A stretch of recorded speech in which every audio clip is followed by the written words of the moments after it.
უცებად უნდა ვახსენოთ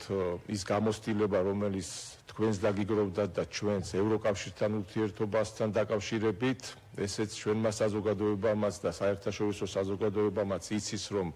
არსებული ურთიერთობა საქართველოსა და ევროკავშირს შორის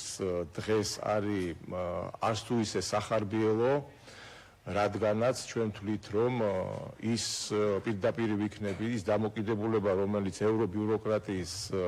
ხელმძღვანელებს ხშირად აქვს ჩვენს ქვეყანასთან, არის უსამართლო,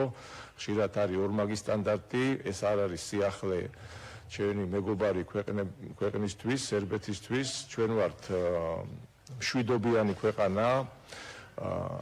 არ გავა, რომ საერთაშორისო რეიტინგებში საქართველო არ ფიგურირებდეს განვითარების კუთხით, ეს ეხება ეკონომიკურ საკითხებს, გამჭირვალობას, სასამართლო სისტემას და ასე შემდეგ. ამიტომ ჩვენ იმედი გვაქვს, რომ ევრობიუროკრატია იქნება სამართლიანი შთამომავალი იმ ევროპის, რომლის ნაწილიც ჩვენც და სერბი ხალხიც არის, იმიტომ რომ ევროპა არის ყველა ქვეყნისთვის მიმზიდველი მხარე, მისი ისტორია იძლევა იმის შესაძლებლობას და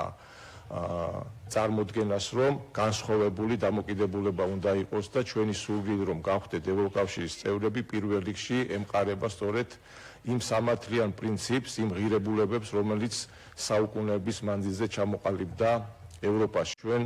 მზათა ვართ ყოველთვის, რომ ვითანამშრომლოთ, დიალოგი არის ერთ-ერთი ყველაზე მნიშვნელოვანი საკითხი, რომელიც უნდა წარმოებდეს ევროკავშირთან, რომლისთვისაც ყოველთვის მზათა ვარ. დარწმუნებული ვარ, რომ ის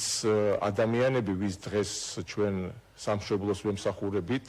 როგორც სერბები, ასევე ქართველები, ვინც ვართ ხელისუფალნი, ყველაფერი უნდა გავაკეთოთ სწორედ იმისთვის, რომ უფრო მეტი ურთიერთობა იყოს ჩვენს ქვეყნებს შორის, უფრო მჭიდრო და უფრო მეტად საქმიანი, რომ ძალიან ბევრი შეხება არსებობს ჩვენ ქვეყნებს შორის.